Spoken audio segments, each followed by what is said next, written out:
Order! Order! You are an incorrigible delinquent at times. Behave yourself, man!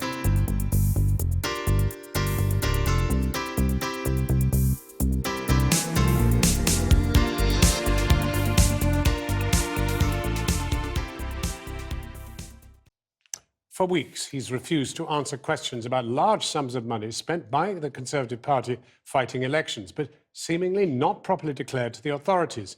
Now, the chairman of the Conservative Party, Lord Feldman, has told this programme he will explain the tens of thousands of pounds uncovered by this programme properly and thoroughly. Tonight, this programme has uncovered more seemingly undeclared local spending, including thousands spent fighting Nigel Farage in South Thanet in last year's general election. The Electoral Commission is investigating all the claims. Our political correspondent, Michael Crick, has this report. It was the Tories' secret weapon, they boasted. A fleet of branded coaches dispatched to take activists to battleground seats across the country. And all proudly chronicled on Facebook, Twitter and other social media. I'm on the bus. I'm on the bus. I'm on the bus. I'm on the bus. An operation credited with last year's surprise victory for David Cameron and his chairman, Lord Feldman. That was amazing. But I think this is the sweetest victory of all. The operation also helped Craig McKinley defeat Nigel Farage in South Thanet. 18,838. In recent weeks, we've exposed how the Conservatives in Thanet last year and in 3 by-elections in 2014 spent tens of thousands of pounds, which was never declared on their candidates' legal spending returns. In Thanet alone, they spent almost £20,000 on just 2 hotels. Now, if all these costs had been declared, it would have taken their candidates well above the legal spending limits. Tonight, we reveal further undisclosed costs for a fleet of buses that took Tory activists to and from the Thanet campaign. Because the law says any money spent on a candidate must be declared and stick within a legal limit to make our elections democratic and fair. He's legged it. He's walked off the other way. He said, come on. And this week, we finally caught up with Tory chairman, Lord Feldman. Lord Feldman, did you break the law in spending all that money on those elections? In Thanet South and in the by-elections? No, Were you breaking the law? We did everything in accordance with the rules. If you did it in accordance with the rules, Yes. why are you willing to explain yourself fully in an interview? Well, we're cooperating with the Electoral Commission, and we're going to go through all the detail with them, and I think that's the appropriate way to do it. More on Lord Feldman later, and his sister's role. South Thanet was the big constituency battle of the 2015 election, with the Tories determined to stop Nigel Farage getting a foothold at Westminster. That's not too bad, is it? 27 votes. At least 5 times, probably many more, Tory buses hit the constituency, flooding it with activists to see the UKIP leader thwarted. It was the brainchild of Mark Clark, the so-called Tatler Tory, who denies claims he bullied a young party activist who committed suicide last year. Long before the Tories disowned Clark, his scheme was adopted with gusto by party bigwigs. Channel 4 News has found a wealth of material showing how the Tories organised this work. Pictures, emails, tweets, blogs and first-hand accounts from activists themselves as to how they were bussed around. They got free travel, food, drink and hotel rooms. But the law says any money incurred supporting a specific candidate has to be declared. And yet, in the Conservatives' official expense return for South Thanet, we can find no sign of any such costs. The Conservative coaches, like this one, picked activists up from rendezvous points in London and took them down to Kent. One of them was Satish Deela, who says he went all over the country as part of the campaign sometimes known as Roadtrip. Many of his trips, he says, were to South Thanet to help Craig McKinley. So where did you go to a lot during the general election? Mostly in Thanet. South Thanet? South Thanet, yeah. In South Thanet? Yeah. To help Craig McKinley? Craig McKinley and, yeah. How many times do you think you went there? Oh, 6, 7 times, maybe more. 6 or 7 times? More, yeah, maybe more, yeah.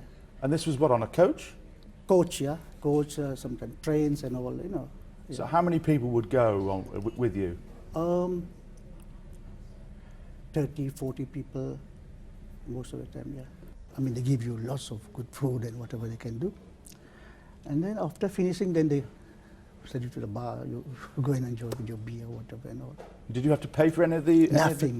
The food nothing, or the drink? Nothing. Seems there must have been a lot of money involved. Oh, well, I don't know, but it was all free. All free? All free, yeah.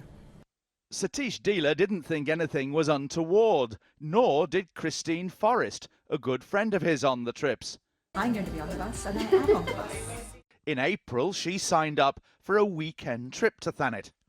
She even posted about canvassing voters by telephone from the bus.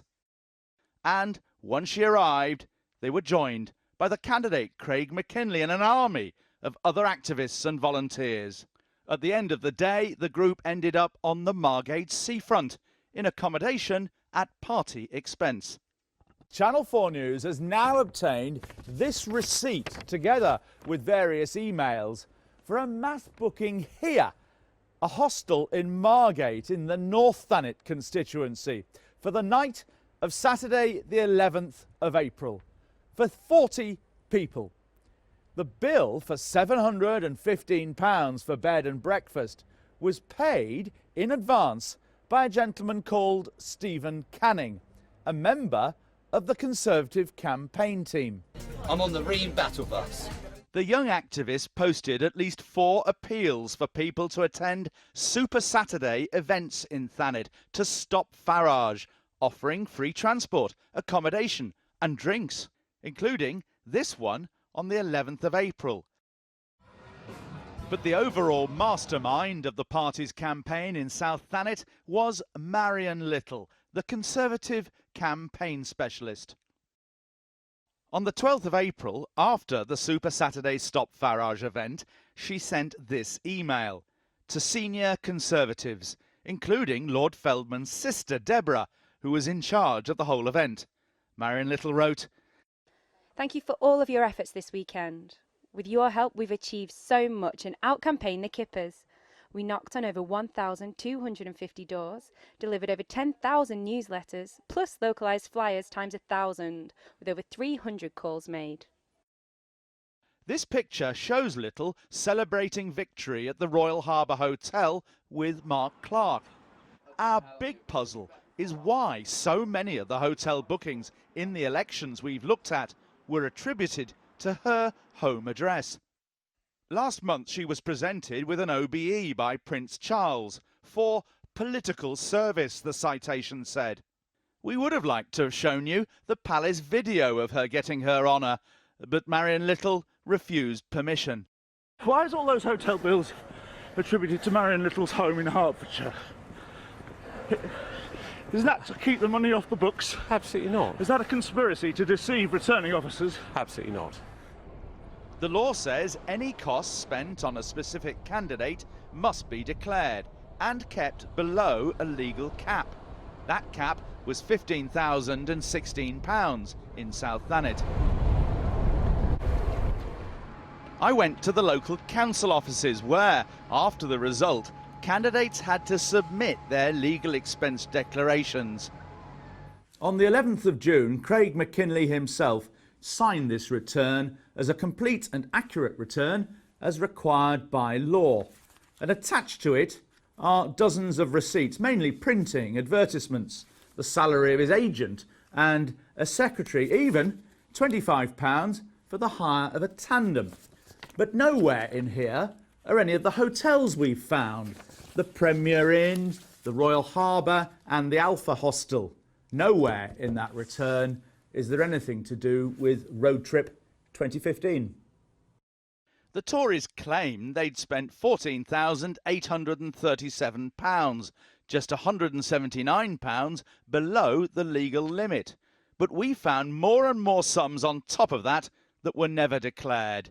There's the more than £14,000 we've already revealed they spent on rooms at the Royal Harbour Hotel in Ramsgate, and another £4,000 plus at the Premier Inn in Margate. Now, the £715 at the Margate Hostel, and £2,000 or so for coach hire and rail fares to bring in activists. In total, that's more than £21,000 above the limit. So the Thanet campaign seems to have cost almost 2.5 times as much as legally allowed. I think you're making lots of assertions. Well, you spent and I think that it's important. tens of thousands of pounds in Thanet, way beyond the £15,000 limit. You spent £14,000 on one hotel. A lot more on other hotels, a lot more on the Roadtrip 2015. Michael, we will give a full explanation of all of this to the Electoral Commission. Why don't you give the full explanation to us? Because I think that doing it walking down the street... If you're innocent... doing it down the street is not the right way to do it. We'll come round to your office and sit down and do it. I think that we should... I think it's important to follow... If you're innocent, then if there's a perfectly good explanation, why don't you give it to our viewers? Well, if you're innocent, why don't you explain to our viewers why you're innocent? I think we will, and we'll do it in a systematic way with all the material in front of us, and we'll explain it properly and thoroughly. Why don't you show us your legal advice? Well, look, I think you've got a regulator in politics called the Electoral Commission. Well, a limited regulator, as I'm sure you'll accept. Nevertheless, they're the regulator, and I think it's very important that you allow them to carry out their job and do things in the proper way, and we will, of course, do everything we can to cooperate with them and give them all the information that they need. Shouldn't the police look at this? Well, you know, that's a matter. It's a matter for the authorities to work out the proper route. But I'm confident that we've done everything properly and in accordance with the law. So why do all the hotel's bills go to Marion Little's home address? Michael, I've given you an answer. Thank you. Well, what is the answer? You haven't given me the answer. Today, the Conservatives gave us a bit more. All local spending has been correctly declared in line with the requirements of the Representation of the People Act, they said, but added that they were now looking into the spending on the hostel in Margate. We will issue a full statement in due course, they said. And that was Michael Crick, but we should really give a tribute to the cameraman who achieved a foot-perfect backward walk through Whitehall for a period of 4.5 minutes. Well, today we did, that was Matt Simons, the cameraman. We did indeed reissue our request for Lord Feldman to appear on the programme. He wasn't available, and neither was anyone from the Electoral Commission. I've been getting away with it all